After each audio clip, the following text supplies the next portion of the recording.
Welcome to my cooking channel Shatabdi's kitchen. Shatabdi's কিচেনে তোমাদের সবাইকে স্বাগত। নমস্কার বন্ধুরা, আমি শতাব্দী। তোমরা সবাই কেমন আছো? আশা করি সবাই ভালো আছো, সবাই সুস্থ আছো। আজকে আমি তোমাদের জন্য কাঁকড়ার ঝাল রেসিপিটা নিয়ে এসেছি। এই কাঁকড়াটা কিন্তু 3 কেজি পরিমাণে আছে। তো এই কাঁকড়াটা এরকমই বাঁধা আছে দেখো, তবে রান্নাটা আজকে আমি নয়, আমার দিদি করবে, সেটাই তোমাদের সঙ্গে আজকে শেয়ার করে নেবো। এই কাঁকড়াগুলো দেখো জ্যান্ত, তাই পাটা বাঁধা আছে। এবার কিভাবে পরিষ্কার করবে, কিভাবে কি করবে, সেটা তোমাদের সঙ্গে অল্প একটুখানি শেয়ার করে নেব। কাঁকড়ার ঝাল খেতে অনেকেই পছন্দ করে, তো এই কাঁকড়ার ঝালই আজকে আমি তোমাদের সঙ্গে শেয়ার করব। দেখতে থাকো কিভাবে এটা তৈরি করা হয়। কাঁকড়াগুলো অনেক বড় আছে। এগুলো কিন্তু নদীর কাঁকড়া। নদীর কাঁকড়ায় স্বাদ কিন্তু অনেক বেশি হয়। তো কাঁকড়াগুলোকে এবার পরিষ্কার করে নিতে হবে ভালো করে। সেই জন্য দেখো দিদি কিন্তু আস্তে আস্তে ওই পা বাঁধা অবস্থাতেই কাঁকড়াগুলো এরকম করে আলাদা করে নিচ্ছে, পাগুলো আলাদা করে নিচ্ছে আগে ভেঙে, তারপরে দড়িটা খুলে ছোট ছোট পাগুলো যেগুলো আছে সেগুলো আলাদা করে নিচ্ছে।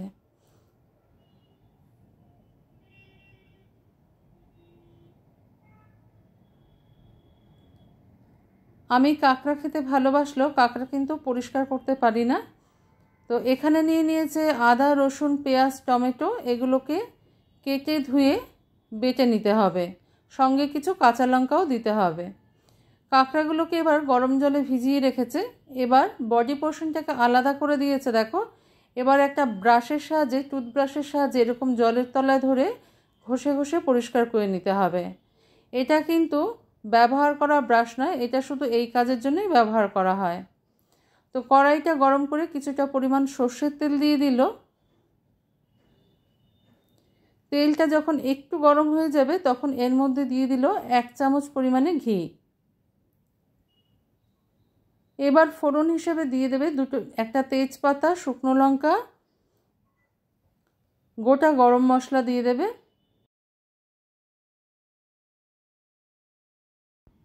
যখন ফোড়নটা থেকে সুন্দর একটা গন্ধ বার হবে তখন এর মধ্যে দিয়ে দেবে একটা মিডিয়াম সাইজের পেঁয়াজ কুচি করে রাখা। এখানে পেঁয়াজ দুভাবে ব্যবহার করেছে, একটা হচ্ছে কুচিয়ে ফোড়নে, আর একটা হচ্ছে বেটে।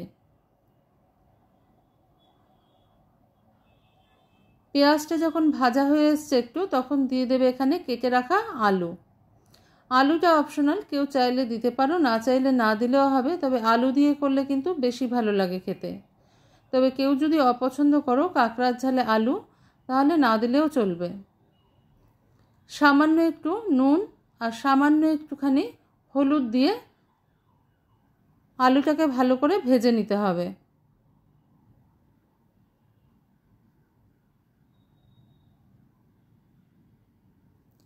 এখন কিন্তু প্রচুর পরিমাণে কাঁকড়া পাওয়া যায় বাজারে, সেই জন্য কাঁকড়ার ঝালটা তোমাদের সঙ্গে শেয়ার করে নিলাম। এবার যে মশলাটা আমি তোমাদের দেখিয়েছিলাম, আদা, পেঁয়াজ, রসুন, টমেটো আর সঙ্গে কিছু কাঁচা লঙ্কা দিয়ে বেটে নিয়েছে, এটা সম্পূর্ণ এর মধ্যে দিয়ে দিল।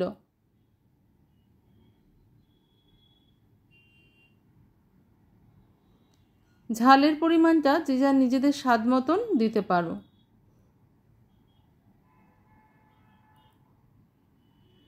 এবার ভালো করে এটাকে কষিয়ে নিতে হবে যতক্ষণ না পর্যন্ত এর গা থেকে তেলটা ছেড়ে বেরিয়ে আসে, ততক্ষণ পর্যন্ত এটাকে কষিয়ে নিতে হবে। কষাতে কষাতেই এর মধ্যে দিয়ে দিল একটুখানি নুন আর সামান্য একটুখানি হলুদ, মানে রেগুলার যে মশলাগুলো হয় সেগুলোই যোগ করবে আস্তে আস্তে। হলুদ গুঁড়ো দিয়ে দিল। এবার দিয়ে দেবে ঝাল লঙ্কার গুঁড়ো, মানে শুকনো লঙ্কার গুঁড়ো। এটা কাশ্মীরি রেড চিলি পাউডার নয়, এটা কিন্তু ঝাল লঙ্কা আছে। এছাড়াও আরেক রকমের ঝালও ব্যবহার করবে, সেটা শেষে।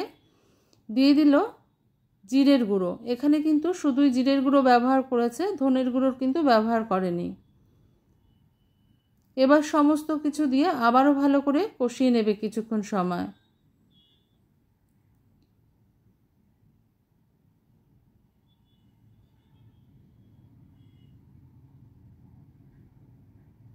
হাতে একটু সময় নিয়ে ভালো করে কষিয়ে নিতে হবে। কাঁকড়ার ঝাল অবশ্য সবাই করতে পারে, এটা কোনো নতুন রেসিপি নয়।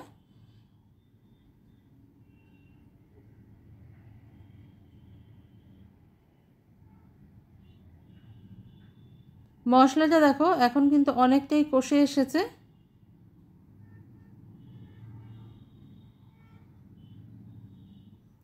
এবার এর মধ্যে দিয়ে দেবে টেস্টের ব্যালেন্সের জন্য একটুখানি চিনি, 1 চা চামচ পরিমাণ চিনি যোগ করে দিল।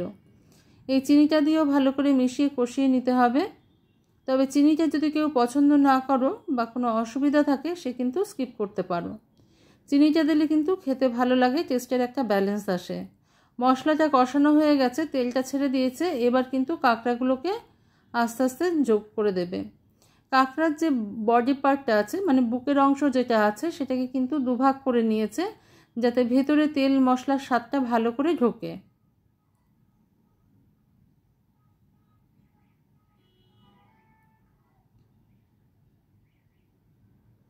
একটু নাড়াচাড়া করে নিয়ে এবার সমস্ত কাঁকড়াটাই কিন্তু এর মধ্যে দিয়ে দেবে।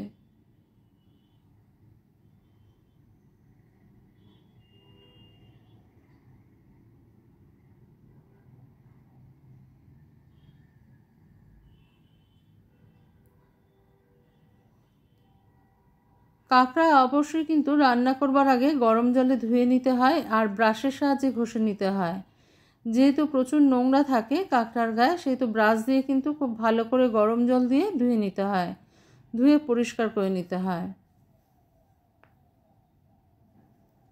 এবার সমস্ত কিছু দিয়ে খুব ভালো করে বেশ কিছুক্ষণ সময় হাতে নিয়ে এটাকে কষিয়ে নিতে হবে। এখানে কিন্তু জলের কোনো ব্যবহার হবে না, কাঁকড়া থেকে যে নিজস্ব জল বেরোবে সেটাতেই কিন্তু এটাকে কষানো হবে।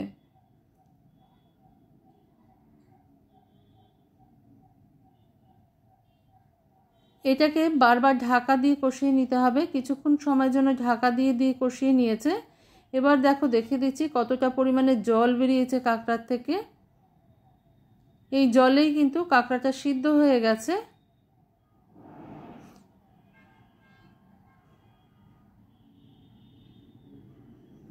ভালো করে কিছুক্ষণ সময় ফুল আঁচে এটাকে কিন্তু কষিয়ে নিতে হবে। শেষে যখন কাঁকড়াটা হয়ে এসছে তখন 1 চামচ ঘি যোগ করে দিল। এবার দিয়ে দেবে গোলমরিচের গুঁড়ো। এটা কিন্তু অপশনাল নয়, গোলমরিচের গুঁড়ো ঘি এটা কিন্তু দিতেই হবে, তাহলে কাঁকড়া থেকে একটা সুন্দর গন্ধ আসে। এটা অসাধারণ লাগে খেতে। একটুখানি গরম মশলার গুঁড়ো দিয়ে দিল, সাধারণ যে বাঙালির গরম মশলার গুঁড়ো হয় সেই গরম মশলার গুঁড়ো, এলাচ, দারচিনি আর লবঙ্গ।